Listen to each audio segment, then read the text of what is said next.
हो.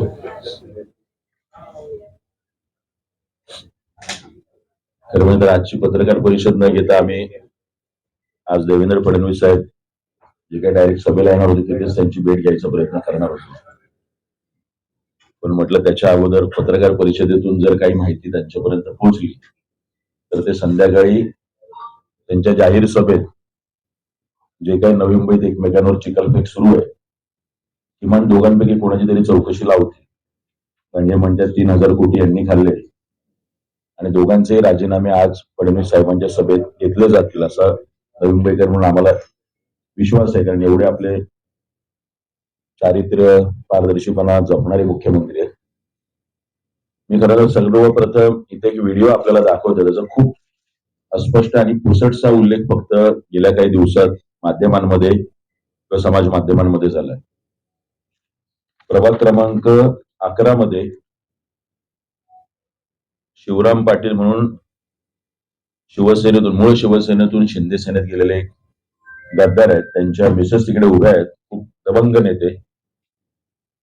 त्यांचे I think हे भाचे की पुतणे उमेश पाटील हे पैसे वाटप करताना त्या प्रभाग क्रमांक 11 मध्ये भारतीय जनता पक्षाचेच संदीप म्हात्रे आणि उमेदवार मला वाटतं किशोर पाटील स्वतः त्यांचे मिसेस यांच्या झालेली मारहाण याचा एक व्हिडिओ आम्ही आपल्याला दाखवू इच्छित होतो. व्हिडिओ 2 मिनिटात आपल्या सगळ्या समोर पण येईल. नवीन मला तो व्हिडिओ जर दाखवला तर बरं तुमच्याकडे असेल.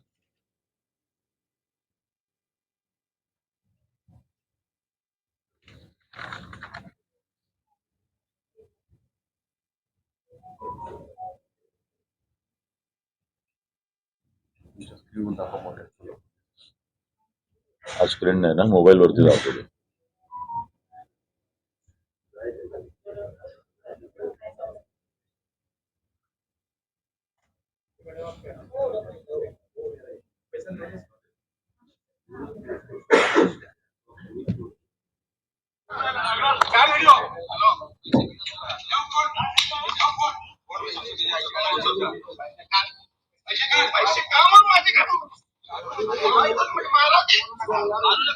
हो पाठवतो तुम्हाला फक्त जस्ट दाखवेल.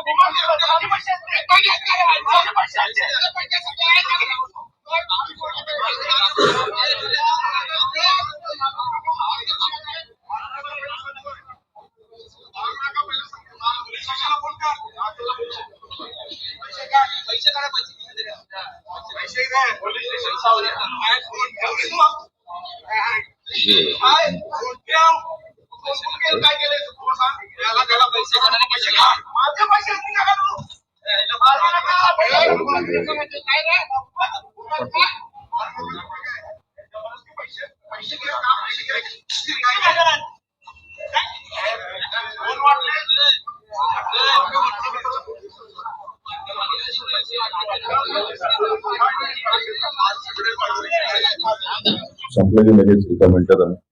आता हे जे होते उमेश पाटील हे आय थिंक पुतणे आहेत बरोबर ना. उमेश पाटील शिवराम पाटलांचे पुतणे आहेत. प्रभाग क्रमांक 11 मधील ही घटना आहे आणि जे मारहाण करतायत ते संदीप म्हात्रे आणि किशोर पाटील हे भारतीय जनता पक्षाचे कार्यकर्ते आहेत. किशोर पाटलांच्या मिसेस उभ्या आहेत शिवराम पाटलांच्या मिसेसच्या विरोधात बरोबर भाई. तर हा व्हिडिओ या पद्धतीचा की अशा पद्धतीने सर्रास पैसे वाटप आता ते हरामाचे आहेत की कसले आहेत त्याचा शोध निवडणूक आयोगाने आणि यांनी लावावा.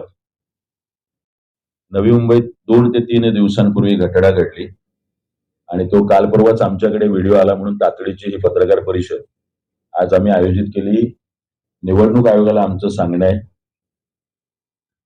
मनसे आणि खरी शिवसेना यांची जी युती आहे त्यांच्या कार्यकर्ते आणि पदाधिकाऱ्यांच्याच गाड्या तपासण्यापेक्षा यांच्याही कार्यालयावर गाड्यांवरती जर आपण धाडी टाकल्या तर आता आज आणि उद्या या 2 दिवसात खोऱ्याने पैसा दोनही शिवसेना शिंदेची असेल किंवा भारतीय जनता पक्ष असेल यांच्याकडून खोऱ्याने पैसे वाटप सुरू होणार आहे.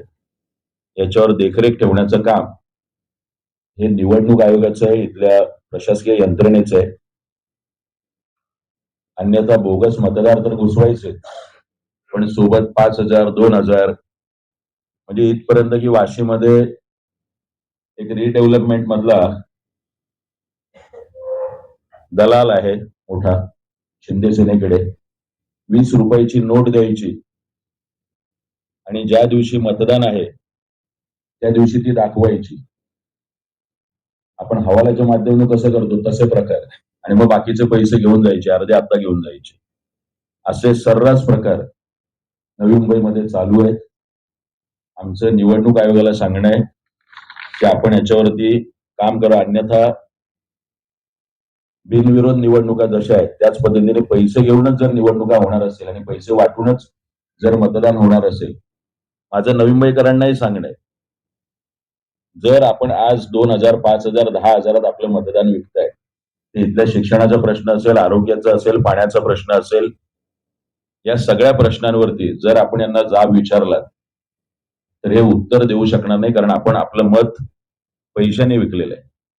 त्यामुळे हे आमचं आव्हान आहे. दुसरा एक किस्सा, आमचे प्रभाग क्रमांक 13 मध्ये उमेदवार होते, त्यांच्या संदर्भात काय नेमकी घटना घडली त्याबद्दल आमचे ऐरोली विधानसभेचे शिवसेनेचे जिल्हा प्रमुख प्रवीणभाई म्हात्रे हे थोडंसं त्याच्यावरती प्रकाश टाकतील.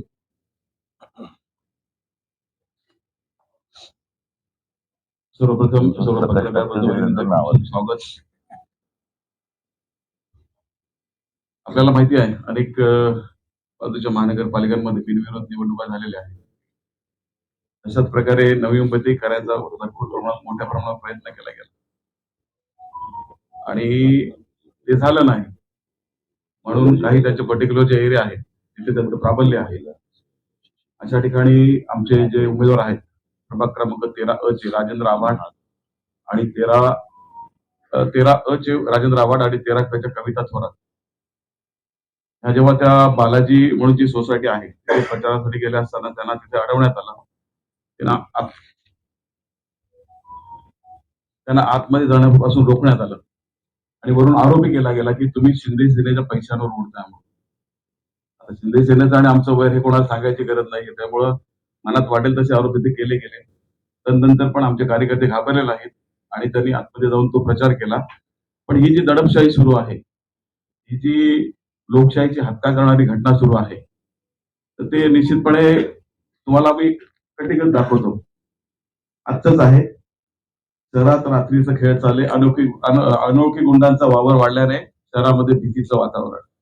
म्हणजे लिटरली ही परिस्थिती नवी मुंबईत येऊन ठेवलेली आहे. नवी मुंबईत मी तर म्हणेन सर्व महाराष्ट्रात हीच परिस्थिती आहे की कशा प्रकारे विरोधकांना दाबता येईल. सत्ता, साधन, संपत्तीचा वापर करून, साम दाम दंड भेदाचा वापर करून आमच्या ज्या पदाधिकाऱ्यांना किंवा आमच्या उमेदवारांना जो दबावाखाली घातलं जात आहे, तर हे खरोखर दुर्दैवी आहे आणि आम्ही याच्या विरोधात निश्चितपणे तक्रारही केली होती, पण तिथेही काही झालं नाही. म्हणजे त्यांच्या विरोधात पूर्ण सत्ता असल्यामुळे कोणी तिथे हे करायला मागत नाही. मग शेवटी आम्हाला पत्रकार परिषद घेऊन हा मुद्दा तुमच्यापर्यंत मांडावा लागला.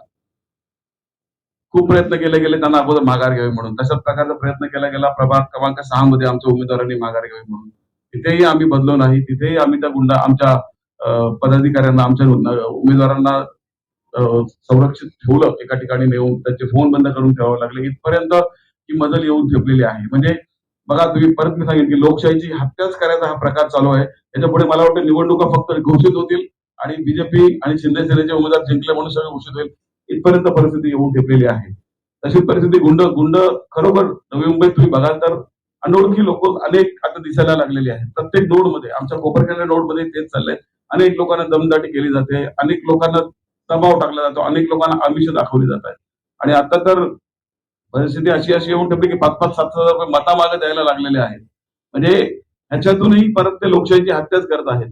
तर आपण सर्वांना विनंती आहे की ही जी पर्टिक्युलर बातमी आहे ह्यालाही आपण जास्तीत जास्त प्रसिद्धी द्यावी, जेणेकरून लोकशाहीवर जो घाला घातला जातोय त्याला कुठेतरी पायबंद बसेल. आता आमची सोसायटी आहे आणि आम्ही इथले दबंग शिल्पकार म्हणून आमच्या सोसायटीत यायचं नाही अशी दादागिरी केली जाते, त्याची बातमी येते. त्याच्या संदर्भात आम्ही दोन्ही पक्षांकडून निवडणूक आयोगाला आम्ही पत्र दिलेलं आहे आमदारकीला पण ते घडलं होतं आणि आमदारकीला ते घडलं होतं, पण अजून त्याच्यावर निवडणूक आयोग किंवा यंत्रणेने कुठलीही कारवाई अद्याप केलेली नाही. या 2 व्हिडिओ नंतर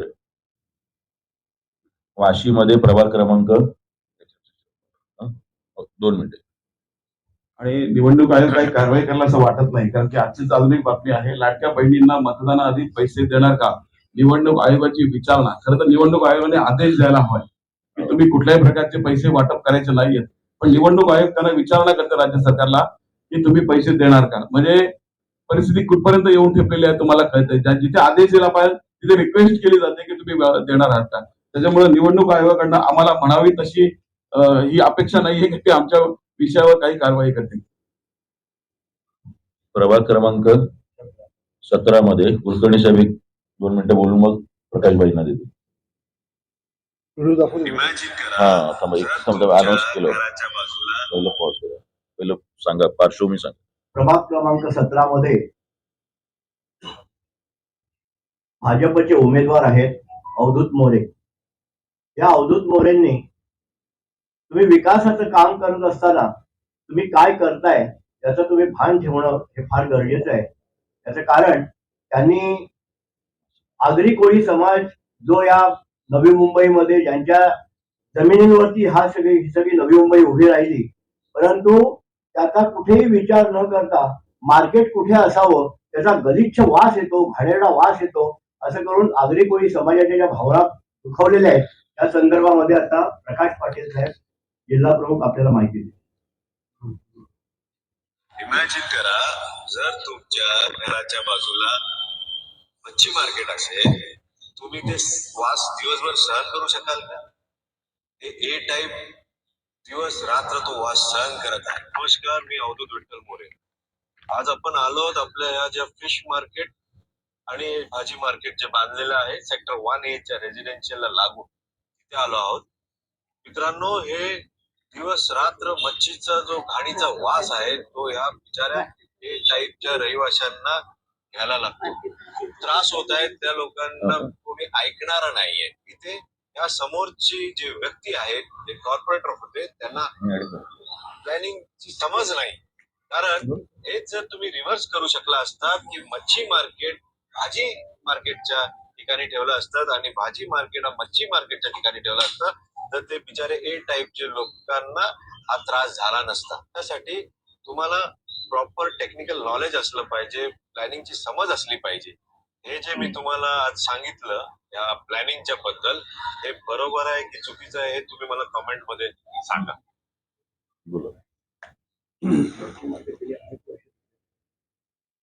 मित्रांनो, मला एक कळत नाहीये, बीजेपी मध्ये गेल्यावर आणि ते शिंदे गटामध्ये गेल्यावर यांना होतं काय. तसं या ओरिजिनल शिवसेनेमध्ये असतात त्यावेळी यांना कुठला त्रास होत नाही. त्या गद्दार गटामध्ये आणि बीजेपी मध्ये गेल्यावर त्रास होतो काय मला कळायला मार्ग नाही.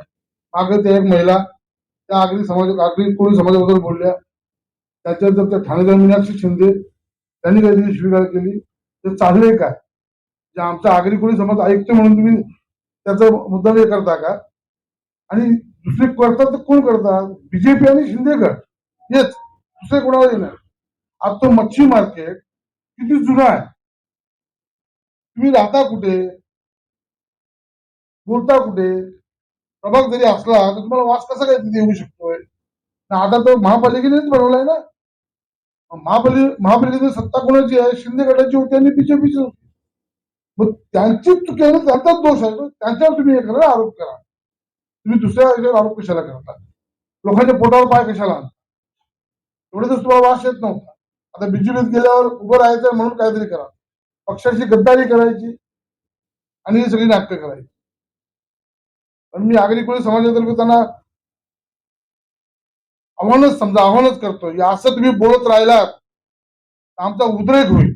आगरी कोळी समाजाचा एक दिवस उद्रेक होईल आणि एकदा मी पाहिलेला आहे उद्रेक झालेला. मित्रांनो, आमची बिलकुल इच्छा नाहीये. मला हात जोडून विनंती आहे, तुम्हाला बोलताना भान ठेवून बोला. संजना ताई बोला. हो बोला बोला बोला बोला. त्यावेळेस आहे एवढंच की प्रवीण भाई. खरं तर ज्या भूमिपुत्राच्या त्यागाने ही नवी मुंबई वसवली गेली, मला सर्वांना शोध आहे, आपण तिकडे जात असाल सेक्टर 1चं जे मार्केट आहे तिथे पूर्णपणे आमच्या वाशी गावातल्या आणि आजूबाजूच्या गावातल्या मच्छीमार महिनी तिथे आणि बंधूही मच्छी विकत असतात, उदरनिर्वाह करत असतात.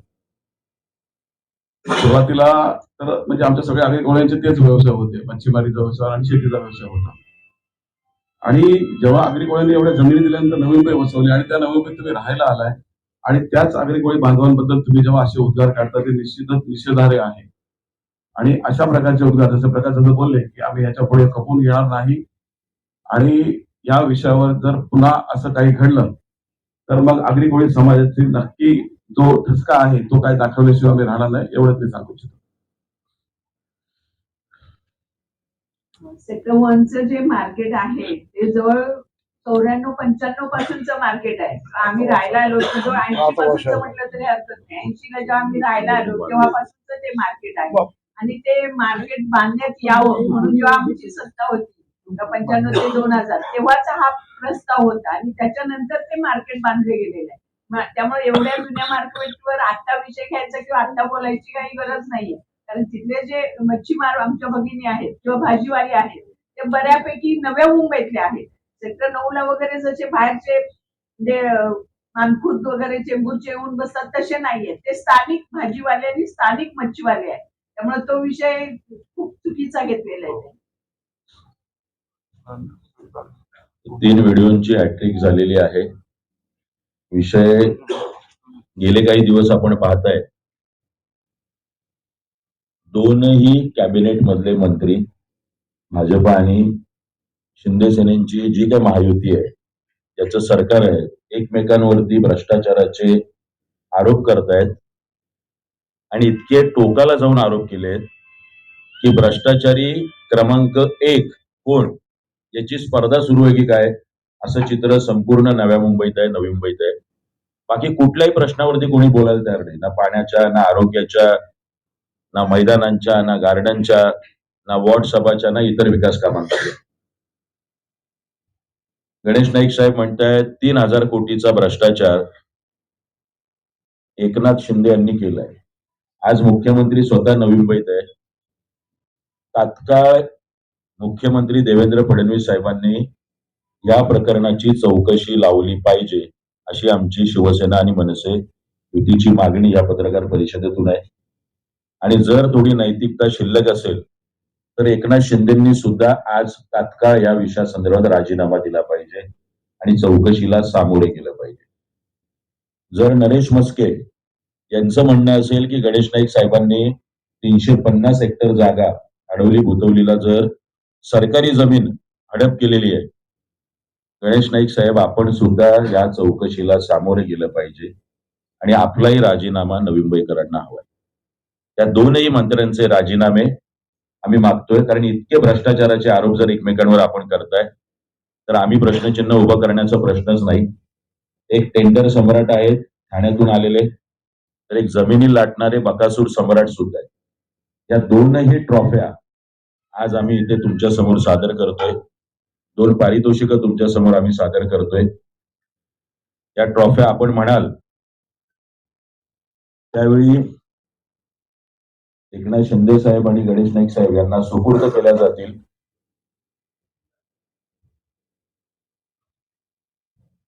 $3,000 कोटीचा भ्रष्टाचार झालाय तर त्याच्यासाठी नवी मुंबई महानगरपालिकेची निवडणूक येईपर्यंत गणेश नाईक साहेब आपण का थांबलात? प्रत्येक आठवड्याला कॅबिनेटमध्ये आपल्या समोर एकनाथ शिंदे असतात, तर गणेश नाईक साहेबांनी याची चौकशी का लावलेली नाहीये? आणि गणेश नाईक साहेबांनी जर 350 हेक्टर जमीन अडप केलेली आहे, नगर रचना खातं म्हणून आपण काय झोपा काढताय का? एकनाथ शिंदे जर कॅबिनेटमध्ये आहे तर याची चौकशी का लावलेली नाहीये? हे दोघांनाही आमचे प्रश्न आहेत. त्यामुळे टेंडर सम्राटची एक ट्रॉफी आणि बकासूर सम्राटची एक ट्रॉफी, अशा 2 ट्रॉफी आम्ही आणलेल्या आहेत. नवी मुंबईकरांनी योग्य तो समज आणि योग्य तो संदेश घ्यावा. शिवसेना आणि मनसे युतीने जो जाहीरनामा प्रकाशित केलाय त्या जवळपास नवी मुंबईकरांचे दैनंदिन भेडसावणारे सगळे प्रश्न, अगदी सामाजिक असतील, सांस्कृतिक असतील, आपल्या बऱ्याच पत्रकार मित्रांनी, अनेक विचारवंतांनी, अनेक तज्ज्ञांनी आम्हाला फोन करून सांगितलं, प्रवीणभाई असतील, प्रकाशभाई असतील, मी असेल, रंजनाताई आमचे कुलकर्णी साहेब असतील, गोणे साहेब असतील, यांना की अत्यंत उत्तम, समर्पक आणि नवी मुंबईकरांच्या प्रश्नाचं प्रतिबिंब असलेला जाहीरनामा, ज्याला आम्ही कर्तव्यनामा म्हणतो, तो जाहीर केलाय. पण आज माझ्या समोर भारतीय जनता पक्षाचा आणि शिंदे सेनेचा जाहीरनामा आहे, ज्या हिंदी सक्तीच्या विषयावरून या महाराष्ट्रात रणकंदाण झालं. दोनही ठाकरे बंधू एकत्र आले. हिंदी सक्तीचा निर्णय मुख्यमंत्री देवेंद्र फडणवीस साहेब यांना मागे घ्यावा लागला. नरेंद्र जाधवांची समिती नेमावी लागली. नरेंद्र जाधवांच्या समितीने संपूर्ण महाराष्ट्राचा दौरा करून विविध ठिकाणी लोकांची मतं जाणून घेऊन याला विरोध आहे का हे पाहिलं आणि याला विरोध आहे आणि महाराष्ट्र सरकारने तो निर्णय आता लादलेला नाही. एका बाजूला ही परिस्थिती आहे आणि एका बाजूला नवी मुंबईमध्ये भारतीय जनता पक्षाच्या जाहीरनाम्यामध्ये हे सांगितलं जातं की नवी मुंबई महानगरपालिकेच्या ज्या शाळा आहेत त्याच्यामध्ये मराठी आणि आम्ही हिंदी सुद्धा सक्तीची करू. माझ्या समोर जाहीरनामा. म्हणजे एकाच बाजूला महाराष्ट्र सरकार म्हणून आपण वेगळं सांगताय आणि आपल्या आपल्या महानगरपालिकांमध्ये आपण शिक्षण विजनच्या नावाखाली हिंदी सक्तीचा निर्णय आणताय. हे शिक्षण विजन आहे. हा जाहीरनामा आहे गणेश नाईक साहेबांचा, म्हणजे ज्याला नवी मुंबईतला भाजपाचा म्हणून. कारण याच्यामध्ये सध्या तरी देवेंद्र फडणवीस साहेबांचा फोटो आहे, काही ठिकाणी अगदी छोटा आहे. शिक्षण विजन मध्ये मी आपल्याला वाचून दाखवतो. महापालिका शाळांमधून केजी ते पीजी पर्यंत मोफत शिक्षण देणार. कसं देणार मला कल्पना नाही, कारण महानगरपालिका म्हटलं की प्राथमिक शिक्षण, माध्यमिक शिक्षण एवढीच ऐच्छिक जबाबदारी आहे. महापालिका अधिनियम परत एकदा संदीप नाईकांनी वाचावा आणि जाहीरनामा त्यांच्या देखरेखीखाली दिसतोय. मराठी आणि हिंदी भाषा सक्तीची असेल. हिंदी भाषा सक्तीची असेल. कुणाला विचारून हा निर्णय घेतलाय आणि कसं काय, कुणाला गोंजारत आहे आपण? इथे जो परराज्यातून आलाय त्याला गोंजारण्यासाठी हे सुरू आहे. आणि देवेंद्र फडणवीस साहेब, आपल्याला हा निर्णय मान्य आहे का? म्हणजे विविध महानगरपालिकेचे भारतीय जनता पक्षाचे जे जाहीरनामे आहेत त्याच्यात हा मुद्दा म्हणून ऍड केला गेलेला आहे का? याच्यामध्ये सांगितलंय केलेली कामं भारतीय जनता पक्षाच्या याच्यात शब्द दिला आणि तो पूर्ण केला. त्याच्यामध्ये दिला आधुनिक वैद्यकीय उपचार. पुढे आणखी गंमत, प्रकल्पग्रस्तांची गरजेपोटीची बांधकामं नियमित केली. प्रवीणबाई बोला आणि वाचून पण दाखवा. ठीक आहे. मला वाटतं या वचननाम्यामधील सगळ्यात मोठा जोक आहे प्रकल्पग्रस्तांची गरजेपोटीची बांधकामे नियमित. माननीय मुख्यमंत्री देवेंद्र फडणवीस यांच्याकडे पाठपुरावा करून नवी मुंबईमध्ये प्रकल्पग्रस्तांची गरजेपोटीची बांधकामे नियमित करून घेतली. प्रकार तुमचं झाले का? इथे कोणी आगरी गोळी बांधव आहेत पत्रकारांमध्ये? विनय भाई, विनय दादा तुमचं झालंय का? ताई तुमचं झालंय? स्वातीताई आहेत. बंधू तुमचं झालंय का? म्हणजे आता ह्याचं पुढे आपण बोलायची गरज नाहीये की कशा थापा मारलेल्या जातात. आणि शब्द पूर्ण केल्याचा शब्द आहे. जमिनीची मालकी प्रकल्पग्रस्तांना मिळावी यासाठी पाठपुरावा सुरू आहे. हेही खोटं आहे. त्यांचा काहीच पाठपुरावा नाही या विषयावर तुम्हालाही कल्पना आहे. सगळ्यात मोठं दुर्दैव नवी मुंबईचं, मी बोलतो सगळ्यात मोठं दुर्दैव नवी मुंबईचं आहे की 30 वर्षाची सत्ता उपभोगतायत त्यांना एवढा मोठा जाहीरनामा, वचननामा बनवावा लागतो. याचा अर्थ त्यांनी काही केलेलं नाहीये. विकास पुरुष म्हणून म्हटलं जातं फक्त, पण काही केलेलं नाहीये. परत आजचीच एक बातमी आहे बघा, विकासापेक्षा अडचणीत अधिक. हे माझ्या प्रभाग क्रमांक 11 बद्दल पर्टिक्युलरली आहे. तिथे 15-20 वर्ष नगरसेवक आहेत आणि तरीही तिथे पाणी नाहीये. आठवड्यातनं 2 म्हणजे पाण्याची समस्या आहे. ती आजच्या लोकमतची बातमी आहे. म्हणजे फक्त विकास पुरुष बोलून होत नाहीये, विकास कुठे दिसत नाहीये. मी त्या दिवशी बोललो होतो विकास लाईव्ह मध्ये, IBN लोकमतच्या लाईव्ह मध्ये बोललो की तो विकास कुठेतरी टोपली खाली बसलाय, त्याला बाहेर काढून सगळ्यांसमोर न्यायला लागेल, तेव्हा तो लोकांना विकास दिसेल. एवढा मोठा जर तुम्हाला वचननामा, जाहीरनामा 30 वर्ष सत्ता उपभोगल्यानंतर बनवावा लागतो, याचा अर्थ तुम्ही 30 वर्षात काय केलं? पायी फिरावं लागतं. तो विषय वेगळाच असतो. त्याला भूमीचा पायी प्रत्येकाचा हक्क येतो. आणि हे तुम्ही बघा आणि आपला वचननामा घ्या तुम्ही दोन्ही कम्पेअर करा. तुम्ही पत्रकार बंधू सगळे सुशिक्षित आहात. तुम्हाला खरोखर कळेल की कुठल्या वचननामामध्ये खरोखर करण्यासारखी कामं दिलेली आहेत. ते घडलंच नाही, ते घडलंय असं दाखवलं जात आहे. एक सिरीज होती मध्ये कॉमेडी सिरीज, घडलंय बिघडलंय, तशातला प्रकार आहे. घडलंय काहीच नाही, सगळं बिघडलेलं त्याच्यात दाखवायचा प्रयत्न केला गेला. हा एकच विषय नाही, शब्द पूर्ण केल्यामध्ये पुढे आहे. सिडकोची घरं फ्रीहोल्ड झाली. पत्रकार मित्र समोरच आहेत. मुख्यमंत्री शासनाकडे पाठपुरावा करून सिडकोने घरं फ्रीहोल्ड करून घेतली आहेत. या संबंधीचा प्रस्ताव महापालिकेने शासनाकडे पाठवलाय. पुढे आहे कंत्राटी प्रकल्पग्रस्त आणि अन्य कर्मचारी कायम. नंतर आहे झोपडपट्ट्यांचा विकास झालाय. असे हे मागच्या 25 वर्षाला ते आश्वासन केंद्रापासून ते महापालिकेपर्यंत थापा थापा आणि थापा या पद्धतीचं काम. Practically possible. Yes. आता मी शिंदे सेनेचा जाहीरनामा आहे. शिंदे सेने साहेबांच्या जाहीरनाम्यामध्ये अमित शाह साहेब का नाहीये मला कळलं नाही. त्यामुळे त्यांचे गुरु अमित शाह साहेबच आहेत. त्यामुळे आम्हाला अपेक्षा होती की त्यांनी किमान असं ते मेणबत्ती खाली लावतात त्यानंतर अमित शाह साहेब दिसतील मला वाटतं. त्यांनी बॅनर लावले होते शिंदे सेनेने की नवी मुंबईत 500 स्क्वेअर फीट पर्यंत घरात राहणाऱ्यांना मालमत्ता करात संपूर्ण सूट मिळाली. आपल्याला आठवत असेल. आज परत जाहीरनाम्यात सांगतात की आम्ही देऊ म्हणून. जर तुम्ही दिलेलं आहे तर तुम्ही जाहीरनाम्यात परत का उल्लेख करताय? 22 काही विषयाची घोषणा मला वाटतं जेव्हा ते आपल्या घरच्या घरांचा DMA विषय झाला होता तर नंतर 1 ते 2 दिवसात ती केली होती आणि ती बेलापूर जेटीच्या इथे केली होती. तेव्हा तिथे हॉवरक्राफ्ट सुरू होणार होता. त्या ठिकाणी ती घोषणा केली गेली होती की 500 फुटापर्यंतच्या घरांना पूर्णपणे प्रॉपर्टी टॅक्स माफ होईल म्हणून. त्याच्यानंतर आता हे 26 आलंय म्हणजे 4 वर्ष 5 वर्ष झालेली आहेत. अजून केलेलं नाहीये. सत्ता त्यांच्याकडे आहे, सगळं त्यांच्याकडे असूनही त्यांना करायची त्यांची मानसिकता नाहीये. त्यामुळे ते करत नाहीत. प्रत्येक निवडणुकीला मुद्दे हवेत म्हणून हे मुद्दे फक्त पुढे रेटले जात आहेत. असं बरेच आहे. मालमत्ता करा सूट, झोपडपट्टी मुक्त करण्यासाठी SRA. आता SRAचं जबाबदार खाते यांच्याकडेच 5 वर्ष आहे. नंतर सिडको वसईच्या पुणे महापालिका स्वतंत्र कक्ष ऑलरेडी आहे. आता नवीन काय तयार करणार माहित नाही. आणि जागोजागी स्प्रिंकलर मोजणारी यंत्रणा. नवी मुंबई शहरात कॅन्सर हॉस्पिटल उभारणे. काही कॉपी पेस्ट आहे आमच्या जाहीरनाम्याचे. नंतर आमच्या रंजनाताईंनी सांगितलेलं working woman hostel same copy paste केली शिंदे सेनेने. आमच्या रंजनाताईंनी त्यात ऍड केलं लहान मुलांसाठी पाळणाघर सेम कॉपी पेस्ट शब्दशः शब्द. नंतर महिला बचत गटांसाठी विशेष बाजारपेठ. नंतर सगळ्यात गंमत आम्ही वॉर्ड सभेचा उल्लेख केला होता. त्यांनी वॉर्ड सभा टाकली, शब्द पण सेम. म्हणजे हा कॉपी पेस्ट जाहीरनामा शिंदे सेनेने केलाय.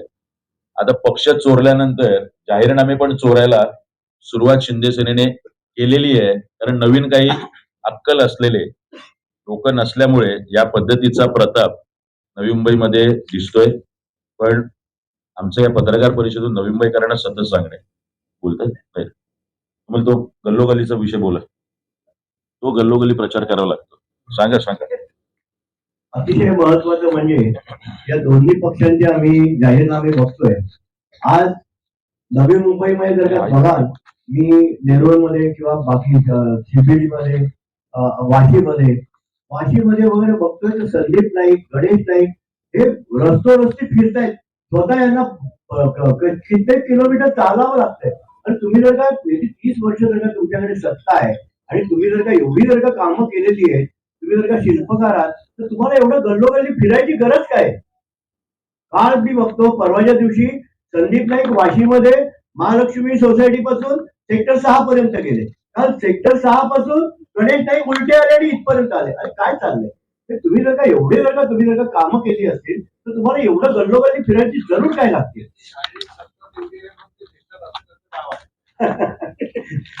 हा चांगला जोक आहे. माझं म्हणणं आहे त्याच्यासाठी त्यांनी संपूर्ण ठाणे आणि पालघर जिल्हा फिरला तर जास्त महापालिकेत अजून हे होईल. आमच्या काही क्षमतेबद्दलचा प्रश्न नाहीये. फक्त गणेश नाईक साहेब जर खूप उत्तुंग नेतृत्व आहे आणि महापालिकेत सगळ्या जाहीरनाम्याच्या वर 4ही फोटो घरातले आहेत. अजून एक गंमत आहे जी प्रवीणबाई सांगते. पालकमंत्र्यांना आपल्या उपमुख्यमंत्र्यांना आव्हान दिलेलं आहे. काल कोपरखेडण्यामध्ये हो. त्याला 12 किलोमीटर पायी चालले त्यांच्या एवढं जर ते पायी चालत असतील समोरचे नेते ते गटाचे तर राजकारणातून संन्यास घेते. संन्यास घेण्यास मग आम्ही चाललो तर चालेल. घ्यावा. आम्ही चाललो तर चालेल ना. चालेल, तुम्ही घ्यायला तयार आहे का? आम्ही 16 किलोमीटर आम्ही टाकऱ्यांबरोबर चाललो. याच्यामध्ये परत एक तोच मुद्दा आहे की प्रकल्पग्रस्तांच्या घराबद्दलचा विषय आहे. त्यांनी मागे दिलंय की आम्ही केलंय म्हणून, आणि आता परत प्रकल्पग्रस्तांच्या हितासाठी पण कॉलम आहे, त्याच्यामध्ये परत त्यांनी लिहिलंय की आम्ही नियमित करणार म्हणून पुढे. बहुधा रात्री वेगळ्या झोपेत गेलेले आहेत. काय माहितीये, मी परत एकदा सांगतो, हे जाहीरनामे फक्त प्रकाशित करायचे पत्रकार परिषदेसाठी आणि लोकांना बोलतापा देण्यासाठी. याची चिरफाड होणार नाही आतापर्यंत हे संभ्रमात राहिले, पण आमच्या संपूर्ण रिसर्च टीमने हे केलेलं आहे. आपल्याला याच्यात काही प्रश्न असतील तर नक्की विचारा. सॉरी. मला थोडं आपल्या निदर्शनात सांगून द्यायचं आहे. कालची मुंबईतली सन्माननीय उद्धव साहेब आणि सन्माननीय राज साहेब यांची सभा झाली, त्याचा एक इफेक्ट इतका होता की संध्याकाळी जेव्हा काल रविवार असल्यामुळे सगळीकडे रॅल्या होत्या, तर सानपाड्यातल्या किंवा वाशीतल्या रॅलीमध्ये मराठी माणसं जत्तेच्या जत्ते असे सोसायटी मधनं बाहेर येत होते आणि वाव. ते मिरवणुकीमध्ये सामील होत होते. हे कालच्या दोन्ही भावांच्या सभेचं इम्पॅक्ट. इम्पॅक्ट आहे. ते अगदी कोपरखंड्यात देखील काल असंच आहे. काल अनिश गाडवे साहेब आले होते, त्यांच्या आम्ही दिघ्याला 1 नंबर पासून जवळजवळ 13 नंबर पर्यंत आम्ही सगळीकडे त्यांनी लाईव्ह सुद्धा केलं. तर प्रत्येक ठिकाणी इतका चांगला प्रतिसाद आहे. काल तुर्ब्यामध्ये सुद्धा आमचे महेश कोटीवाले आहेत उमेदवार, त्यांच्या रॅलीमध्ये सुद्धा इतकी पब्लिक होतं. त्यामुळं नवी मुंबईतील लोकांना बदल हवा आहे आणि तो सध्या निदर्शनास येत आहे. मतपेटीचे प्रदर्शन. मुंबईतल्या लोकांनी कालच्या सभेतला इफेक्ट केला आणि त्याच्याप्रमाणे मुंबईतल्या लोकांना ते दाखवण्यात आलं. हो. हे जे सर्व तुम्ही आता मुद्दे मांडताय की 3,000 4,000 म्हणजे हे ते, या सर्व कार्यकर्त्यांकडे बनणार आहे का? आता येऊन बोलायला नाही, कसं आहे, आज ठाण्याला सभा आहे. ठाण्याच्या सभेमध्ये ठाणे जिल्ह्यात असलेल्या सर्वच महापालिका संदर्भात सन्माननीय उद्धव साहेब आणि सन्माननीय राजसाहेब समाचार घेतील. आमचा प्रयत्न सुरूच आहे, पण ठाण्याची सभा आहे त्याच्यामुळे किमान 13 तारखेला तरी काही शक्य झालं तर सभा किंवा रोड शो असाही आमचा प्रयत्न आहे की सन्माननीय राजसाहेब उद्धव साहेब येतील किंवा एक त्यांची फेरी होईल. पण जसं मी मागच्या पत्रकार परिषदेत म्हटलं की 9 PBR म्हणून जो प्रोजेक्ट आहे सिऊडला येणाऱ्या कॉम्प्लेक्सच्या बाजूला, तो अदानीचा प्रोजेक्ट आहे आणि अदानीला सीसी देण्याचं काम मुळात नवी मुंबई महानगरपालिकेचं होतं, पण त्याची सीसी सिडकोने दिलेली आहे. म्हणजे अदानीला वेगळा न्याय आणि बाकी डेव्हलपरला वेगळा न्याय. हे कुठे महानगरपालिका हे नियोजन प्राधिकरण आहे ना, सीसी देण्याचं काम हे महानगरपालिकेचं आहे. त्याच्यानंतर पाणी असेल, त्याच्यानंतर इतर सोयी सुविधा असतील, इतर इन्फ्रास्ट्रक्चर असेल.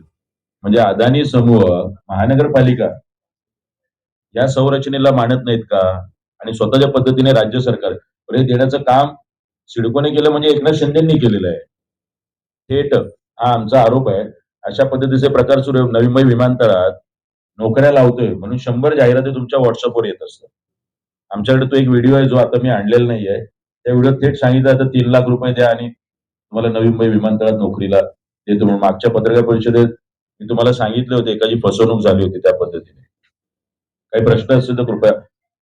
तुमच्याकडे जो व्हिडिओ तुम्ही दाखवला तो कधी आला व्हिडिओ तुमच्याकडे आणि त्याबद्दल तुम्ही तक्रार केली? आपलं 2-3 दिवस झाले. किंवा तीन संबंधित पक्षाने ज्यांनी पकडले 3 दिवस झालेले आहेत. 2-3 दिवसापूर्वीची घटना आमच्याकडे कालच तो व्हिडिओ आलाय. तक्रार आम्ही आज करणार आहोत निवडणूक आयोगाला आणि या संदर्भात. 2-3 दिवसापूर्वीची घटना आहे, पण व्हिडिओ आमच्याकडे काल आलाय रात्री, त्यामुळे तो आज आम्ही सकाळी पत्रकार परिषदेत दाखवला. संबंधितांनी सुद्धा तक्रार केल्याचं काय ऐकवीत आम्हाला नाही.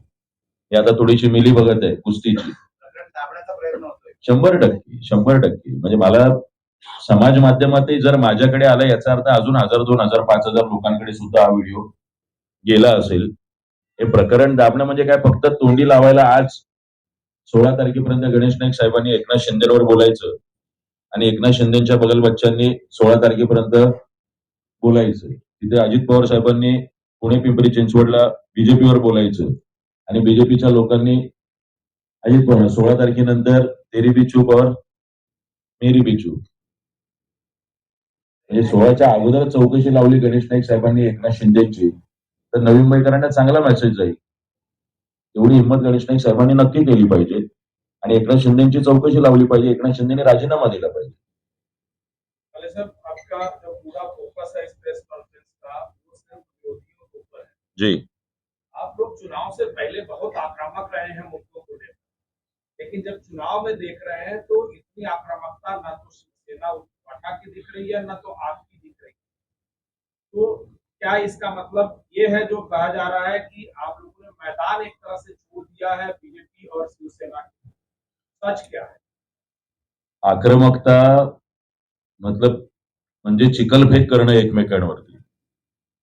एवढीच जर असेल आणि कमरेखालच्या टीका असतील तर आमची आक्रमकता त्याच्या बाबतीत नाहीये. आम्ही सगळ्यात पहिल्यांदा आमची युती जाहीर करताना पत्रकार परिषद घेतली. त्यातही सगळे मुद्दे आम्ही बोललोय. आमच्या छोट्या छोट्या सभांमध्ये आम्ही बोलतोय. आम्ही ज्यावेळी जाहीरनामा प्रकाशित केला त्यावेळी सुद्धा आम्ही या सगळ्या मुद्द्यांवरती प्रकाश टाकलाय. त्याच्यानंतर आज तिसरी पत्रकार परिषद आहे. म्हणजे गणेश नाईक साहेबांनी आणि एकनाथ शिंदेंनी एकही सामूहिक पत्रकार परिषद घेऊन सभेतली नाही, जाहीरनामा सुद्धा जो प्रकाशित केलाय तो मेळाव्यात केलेला आहे गणेश नाईक साहेबांनी, मी चुकत नसेल. एकनाथ शिंदेनी अजूनही पत्रकार परिषद इथे घेतलेली नाही. नरेश मस्केंनी पत्रकार परिषद घेतली ती जाहीरनामा प्रकाशनाच्या वेळी. आमची तिसरी इथे चौथी पत्रकार परिषद आहे. जे सतत आम्ही ह्या मुद्द्यांबद्दल बोलतोय, मांडणी करतोय, आमच्या छोट्या छोट्या सभांमध्ये बोलतोय. होय, आम्हाला होर्डिंग लावायला पैसे नाहीयेत फार आणि बीजेपीने सेंट्रलाइज सगळे होर्डिंग लावून टाकले. होय, आमच्याकडे रथ-बीत बनवायला सुद्धा आमच्या काही उमेदवारांकडे पैसे नाहीयेत. भाड्याने आणणारी पब्लिक आमच्याकडे नाहीये. पण एकही स्कार्फ, एकही झेंडा, सन्माननीय उद्धव साहेबांचा फोटो, सन्माननीय राजसाहेबांचा फोटो असलेला प्ले कार्ड हे तुम्हाला रस्त्यावर पडलेलं नवी मुंबईत दिसणार नाही. पण नरेंद्र मोदींचे अनेक फोटो, अनेक कटआउट्स, अनेक स्कार्फ, जशी रॅली संपली रे संपली की लगेच पायदळी. म्हणजे मी त्या दिवशी त्या सिवूड नवरत्नाला चहा घ्यायला जातो 7 वाजता आणि सिवूडला 48ला एक रॅली जात होती. जशी ती रॅली पुढे गेली, किरणजींकडे फोटो येतो, जर दाखवला तर बरेल पुढे, तर लगेच मोदींचे फोटो, प्ले कार्ड्स असलेले खाली, स्कार्फ खाली. अशा पद्धतीचा प्रकार नवी मुंबईत आहे. भाड्याने आणलेली गर्दी आणि भाड्याने आणलेली माणसं. म्हणून भारतीय जनता पक्षाला नावच आम्ही ठेवलेलं, भाड्याने जमवलेली पार्टी. सगळ्या पक्षात इथे सुद्धा जे काही मूळ आहे ते काही बीजेपीवाले नाही, मूळ संघवाले लोक नाहीच आहेत. गणेश नाईक साहेब असतील, मंदाताई असतील, संदीप नाईक असतील, आलेले सगळे नगरसेवक असतील, हे मूळ राष्ट्रवादीवर.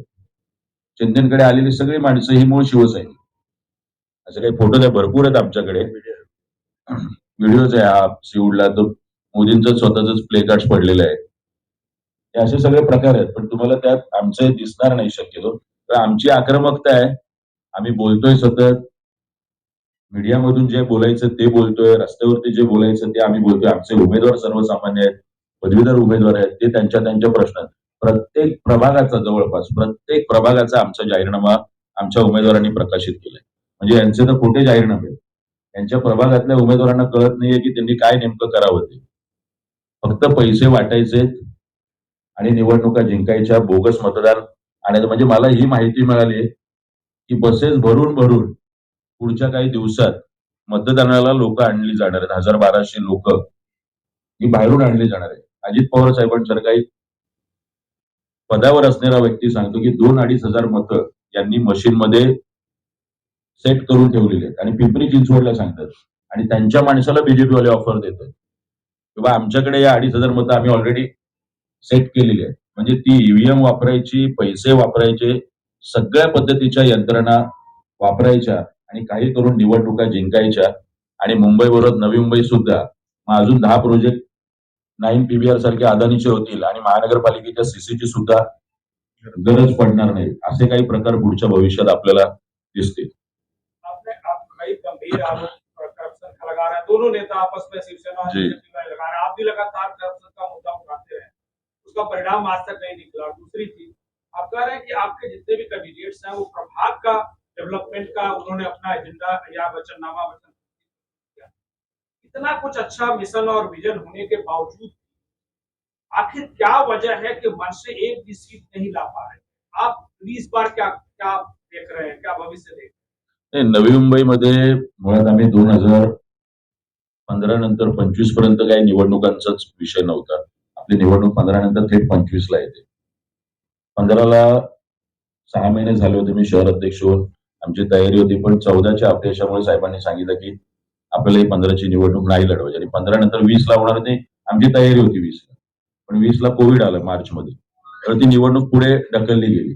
विषय ह्या सगळ्या रणधुमाळीत 2 विधानसभा 2019 आणि 2024च्या ज्या आम्ही इथे लढलो, बेलापूर विधानसभेत आम्ही सिंगल पार्टी लढलो. म्हणजे एकाच बाजूला भारतीय जनता पक्ष मंदाताई होत्या, 3 पक्ष होते. अजित पवारांचा पक्ष, शिंदेचा पक्ष, मंदाताईंचा पक्ष. या साईडला शिवसेना, उद्धव बाळासाहेब ठाकरे, राष्ट्रवादी आणि काँग्रेस. एवढ्या सगळ्या रणधुमाळीत संदीप नाईकांमुळे त्यांचे 40 नगरसेवक, त्यांना 80-90 हजार मतं, मंदाताईंना 90 हजार, पुढे 2 हजार जास्त मतं, आणि एवढ्या रणधुमाळीतही मला या वेळात 18,000 आणि मागच्या वेळी 28,000 मतं. म्हणजे मनसेचा इथे मतदार आहे. आम्ही एकटे लढून सुद्धा आमच्याकडे साधनांची कमतरता असून, आमच्याकडे नगरसेवकांचे नसून, पैसा नसून, या सगळ्या गोष्टीत सुद्धा मनसे इथे तग धरून आहे. मनसेचा एक इंजिनचा मतदार आहे. त्याच पद्धतीने एवढे सगळे गद्दार जाऊन सुद्धा राजन विचारे साहेबांना मला वाटतं नाही म्हणता 2 लाख मतं दोनही विधानसभेत आहे. 2 लाख मध्ये पलीकडे 1,09,000 आहे, या साईडला 90,000च्या घरात मत आहेत. म्हणजे शिवसेना मनसेचा एक 2.5 ते 3 लाख मतदार इथे आहे. बरं, हे दोन्ही ठाकरे बंधू एकत्र आल्यामुळे, म्हणजे कालच्या सभेनंतर मला भारतीय जनता पक्षातल्याही माझ्या काही मित्रांनी फोन केले की मराठी म्हणून आम्ही यावेळी एकवटणार आहोत, मराठी म्हणून आम्ही यावेळी मतदान करणार आहोत. साहेबांनी काल आमचे डोळे उघडले. ज्या पद्धतीचं अदानी स्थान मुंबई आणि महाराष्ट्र देशभर सुरू आहे, नवी मुंबई सुद्धा गिळंकृत करायला हे उद्या भविष्यात कमी होणार नाही.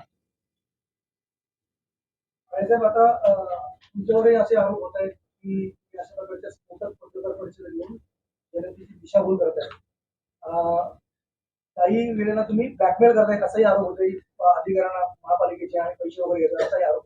तो इसी में ऐड ऑन कर देते हैं एक कुछ लोग ऐसा कह रहे हैं कि आप जो है शिवसेना जो एकनाथ शिंदे की उसकी बी टीम के तौर पर नवी मुंबई के काम कर रहे हैं, तो उसका विस्तार। आता राजसाहेबांनी एवढे कपडे फाडल्यानंतरही आम्ही बी आहोत का डी आहोत, आता मला वाटत नाही आम्ही एवढे किती कपडे फाडायचे आता शिंदेचे. आणि मी माझं तोंड इथे नवी मुंबईत मी नाईक साहेबांवर बोलतोय, आणि मला वाटतं विधानसभेला संदीप नाईकांवर मंदाताईंनी जेवढ्या टीका केली नाही तेवढ्या लेवलला जाऊन संदीप नाईकांवर टीका मी विधानसभेच्या वेळी केली. म्हणजे काल मागच्या पीसीला मी संदीप नाईकांचे पीएमसी त्या गुरवचं नाव सांगितलं. या 80% पीएमसी कशा पद्धतीने संदीप नाईकांचा माणूस गुरव यालाच कशा काय मिळतात. याच्यानंतर ए बी, आता काल परवाचा एक व्हिडिओ फिरतोय, रवींद्र चव्हाण साहेब पुण्याच्या पाया पडतायत, एमआयएम बरोबर अकोटला कोणी युती केली, त्यानंतर काँग्रेस बरोबर कोणी युती केली. भारतीय जनता पक्ष स्वतःला हिंदुत्ववादी म्हणत असताना ज्या पद्धतीचे हे सगळे प्रकार सुरू आहेत, तर आपल्याला हे समोर दिसतंय की काय काय चालू आहे, काय बंद आहे. राहता राहिला प्रश्न आमच्यावरच्या आरोपांचा सिद्ध करा ना. माझं म्हणणं तुम्ही सिद्ध करा. जर गणेश नाईक साहेब 3,000 कोटीचं म्हणतायत तर त्यांच्याकडे काहीतरी तर पुरावा असेल शिंदेबद्दल. शिंदे जर 350 हेक्टरच्या बद्दलचं म्हणतायत तर काहीतरी तर पुरावा असेल त्या संदर्भात. आता दोनही ठाकरे एकत्र आल्यानंतर होत असलेल्या सभा पाहता मग शिंदे सेना असेल किंवा भारतीय जनता पक्ष असेल, दोघांची हवा गोल झालेली आहे. आणि एक मराठी मत बनायला, म्हणजे मला माझे जे चालक आहेत त्यांनी सांगितलं सेक्टर 16, 18, 20 ला लीज घेऊन शिंदे सेना आणि भारतीय जनता पक्षवाले लीज घेऊन याला 2,000 याला 3,000 त्याचं हे नाव, अशा पद्धतीने लीज घेऊन आता वाटप पुढच्या आज आणि उद्यामध्ये होणार. याचं काम निवडणूक आयोगाने देखरेखीचं केलं पाहिजे आणि यांच्यावरती कारवाई केली पाहिजे. आम्हाला सापडला निश्चितपणे आम्ही ठोकून काढला. मग तो बोगस मतदार असेल किंवा पैसे वाटणारा कोणी व्यक्ती असेल. तुम्हाला थांबवलं बरं, दिसलं नाही. नाही, आता काय झालंय की अजून आमच्या नजरेखाली आलं नाही. लोक आम्हाला सांगतात आम्ही जाईपर्यंत माणूस गायब होतो. उद्या परवा असं काय झालं म्हणजे आता आज रात्री आणि उद्या- हो हो हो नाही, अगदी 15 तारखेला सुद्धा, म्हणजे मागच्या वेळी विधानसभेला मला लक्षात आलं, मी सेंटरला भेटायला जायचो विधानसभेचा उमेदवार म्हणून, तर ते टेबल टाकलेले असायचे तिथे वाटप होतं. म्हणजे आम्ही जायचो की माणसं गायब व्हायची. या पद्धतीचं सुद्धा नियोजन यांचं आहे की टेबलवरती सुद्धा का होईना पण आपल्याला पैसे देता आले लोकांना आणि 5-50 मतं इकडे तिकडे फिरवता आली तर ते सुद्धा प्रकार सुरू आहेत. आमच्या नजरेत आला आम्ही आमच्या दोनही पक्षाच्या कार्यकर्त्यांना तो मेसेज दिलाय, संदेश दिलेला आहे की तुम्हाला जर भेटलं ठोकून काढा आणि पोलिसात जमा करा. खरं आहे का तुम्ही जे आता मला पीटी मसो वगैरे म्हटलं ते शिंदे सेनेचे प्रमुख वगैरे म्हटलं ते खरं आहे? आता काय जगाला माहिती म्हणजे मी पण एवढे कपडे काढल्यानंतर मी BSc आहे का यांची वायझेड करतोय ते आता मला वाटतं नवी मुंबईकरांनी ठरवावं. आता ही या निवडणुकीमध्ये कदाचित तुमची शेवटची घोषणा असेल, शेवटचा प्रचार असेल. हो. आज आम्हाला काही व्हिडिओ जे काय भेटले आम्हाला तात्काळ आणि आज आमचं म्हणणं होतं आम्ही खूप छोटे कार्यकर्ते आहोत. आज अनायसे मुख्यमंत्री देवेंद्र फडणवीस साहेब येत आहेत. त्यामुळे ही पत्रकार परिषद आम्ही एवढ्यासाठीच घेतली की एकनाथ शिंदेवर गणेश नाईक साहेब आरोप करतायत, गणेश नाईक साहेबांवर एकनाथ शिंदे आरोप करतायत.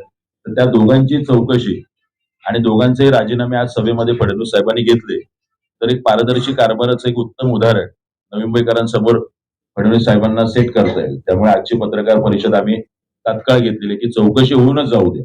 यांच्या 3,000 कोटीची होऊ द्या, 350 एकरच्या ह्याची होऊ द्या आणि राजीनामे घ्या यांचे. हो 100% आम्ही हे 2 पुरस्कार पण आणलेले आहेत. जर आपण बघितलं कोणी म्हणतं की हे टेंडर आहे त्यांच्यासाठी टेंडर सम्राट आणलेलं आहे, कोणी म्हणतं 350 हेक्टर का एकर जमीन हडप केली त्यांच्यासाठी आम्ही बकासूर सम्राट असे 2 पुरस्कार आणलेले आहेत. इव्हन फडणवीस साहेबांनी जाता जाता जर आमच्या शिवसेनेच्या किंवा नवी मुंबई मनसेच्या सिऊड मध्यवर्ती कार्यालयात भेट दिली तर आम्ही पुरस्कार त्यांच्याकडे सुपूर्द करू. अली साहब, ब्रांड ठाकरे इस बार कितना सफल होगा, कितनी सीट मुंबई में जीतेंगे? हे बघा आम्ही आता 95 सीट वरती आम्ही जवळपास शिवसेना मनसे आणि आमचे काही अपक्ष उमेदवार जे आहेत ते पॅनलमध्ये आहेत. आम्हाला पूर्ण आत्मविश्वास आहे आणि बदलाचे वारे कालच्या सभेनंतर नाशिकच्या सभेनंतर सुरू होऊ लागले. अत्यंत सरप्राइझिंग रिझल्ट येईल आणि जे स्वतःला दबंग समस्यात पैशाने या सगळ्या गोष्टीने नवी मुंबई महानगरपालिकेवर शिवसेना मनसे युतीचा भगवा पडेल. सीट कितनी होगी? आमचं बहुमतच येईल मी म्हणतोय. काय होतंय बऱ्याचदा वाजपेयी साहेब असे म्हणाले होते की मी देशाचा पंतप्रधान होईल भविष्यात. त्यावेळी सुद्धा काही मंडळी अशीच हसली होती. हरकत नाही. पण हा आत्मविश्वास म्हणावा की हे आत्मविश्वास का नसावा माझं म्हणणं आहे की ज्या पद्धतीने ठाकरेंची एक वादळ या पूर्ण महाराष्ट्रात आहे नवी मुंबईला लागून नवी मुंबई आणि आम्ही आमच्या कार्यकर्त्यांना दबंग नाही समजायचं. का नाही समजायचं? पैसा नाहीये म्हणून. आम्ही आमच्या कार्यकर्त्यांना चांगला उत्तम नगरसेवकाचा कॅन्डिडेट का नाही समजायचं? कारण तो 5 वेळा निवडून आलाय म्हणून. आम्ही आमच्या कार्यकर्त्या पदाधिकाऱ्यांनी जेवढी कामं जेवढं उत्तम बोलणं शिवसेना मनसेच्या कार्यकर्त्यांना येतं, मांडता येतं त्यांच्या प्रश्नांसाठी, आरोग्यासाठी, शिक्षणासाठी. तेवढं इथल्या नगरसेवकांना येतंय का? त्यांच्याकडे फक्त पैसा आहे, सत्ता आहे, वाटप आहे म्हणून हे स्ट्रॉंग कॅन्डिडेट कुठल्या बाजूने आणि आमच्याकडे नाहीये म्हणून आम्ही स्ट्रॉंग नाही आहोत. हा आम्ही स्वतःचा कॉन्फिडन्स का डाऊन करायचं? आमचे उत्तम कार्यकर्ते आणि जे इथे मोठे झालेत ते कधी काळी आमच्या कार्यकर्त्यांसारखेच सर्वसामान्य कार्यकर्ते म्हणून होते. अगदी गणेश नाईक साहेब सुद्धा त्यांनी काल परवाच्या इंटरव्ह्यू मध्ये सांगितलं 3-3, 4-4 तास मी कंपनीच्या गेटवर जायचो एक कार्यकर्त्याला कामाला लावायसाठी. म्हणजे 4 तास गणेश नाईक साहेबांना सुद्धा कंपनीच्या मालकांनी थांबवलेलं आहे. ही सर्वसामान्य कार्यकर्ते आहेत. हेच भविष्यातले इथले नगरसेवक आहेत आणि हेच भविष्यातले महापौर आहेत इथले. तुमच्या टीकेवर दखल घेण्यास पात्र नाहीत अशी टीका होती. आता काय माहितीये काय प्रवीणभाई बोल 2015च्या मनपा निवडणुकीमध्ये शिवसेना पक्षाचे 38 नगरसेवक निवडून आले आणि 2 स्वीकृत होते आमचे. सर्वांना आपल्याला कल्पना आहे की नेता जरी गेला तरी मतदार जात नसतो, कार्यकर्ता जात असतो. नवी मुंबईचे भले आमचे फक्त 2 नगरसेवक सोडून 36 नगरसेवक गेले असतील तरी आमचे मतदार जिथले तिथे आहेत. सोबत आता मनसे आहे, राज ठाकरे साहेब आमच्या सोबत आहेत. त्यामुळे निश्चितपणे आम्हाला कॉन्फिडन्स आहे. तुम्ही पत्रकार म्हणून जो प्रश्न करताय तर तुमच्यासाठी ठीक आहे, पण आम्हाला जो कॉन्फिडन्स आहे की आमचा मतदार कुठे गेलेला नाही, आमचे कार्यकर्ते कुठे गेलेले नाहीत. त्यामुळे निश्चितपणे आम्हालाही वाटतं की आमची सत्ता येऊ शकते. राहिला प्रश्न आम्ही 95 ठिकाणी का लढवतोय तर आमच्या वाटाघाटीमध्ये थोडंसं लांबल्यामुळे किंवा दोन्हीकडे तुल्यबळ उमेदवार असल्यामुळे आमची फक्त 95 ठिकाणी आम्ही लढतोय, पण त्या 95 मधूनही आम्हाला असा विश्वास आहे की आमची सत्ता येऊ शकते. विचारण्याचं कारण असं की जी जो काही राजकीय युद्ध दिसतो तो शिंदे सेना आणि भारतीय जनता पार्टीमध्ये शक्यतो दिसतोय. ते पुढे आहेत, प्रचारामध्ये त्यांचे नेते समोर आले, गणेश नाईक स्वतः फिरतायत आणि एकनाथ शिंदेचेही 2 रोड शो झाले. तुमचा तसा कोणता मोठा नेता नाही आला, म्हणजे एकंदरीत ही स्थिती दिसल्यामुळे असं लोकांना वाटतं की तुम्ही आहात की नाही रेंगाळला? अमित ठाकरे आले, राजू पाटील आले, संदीप देशपांडे आले, अविनाश अभ्यंकर आले, काल भास्कर जाधव साहेब आले, सचिन अहिर आले. शिंदेचा साधन मुख्य नेते झाले. साधन संपत्ती त्यांच्याकडे आहे, त्याच्यामुळे त्यांना जेवढे बोंबाबोंब करता येईल तेवढे ते बोंबाबोंब करत आहेत. येस, तुम्ही विचारलं की तुम्ही रिंगणामध्ये नक्की नाही, आम्ही रिंगणामध्येच आहोत आणि रिंगणात जिंकून बाहेर पडणार आम्ही निश्चितपणे. फक्त यांच्या आरोपांबरोबरच आमच्या जरा बातम्या जरा उत्तम आल्यात तर आम्ही रणांगणात आहोत असं चित्र किमान मीडियात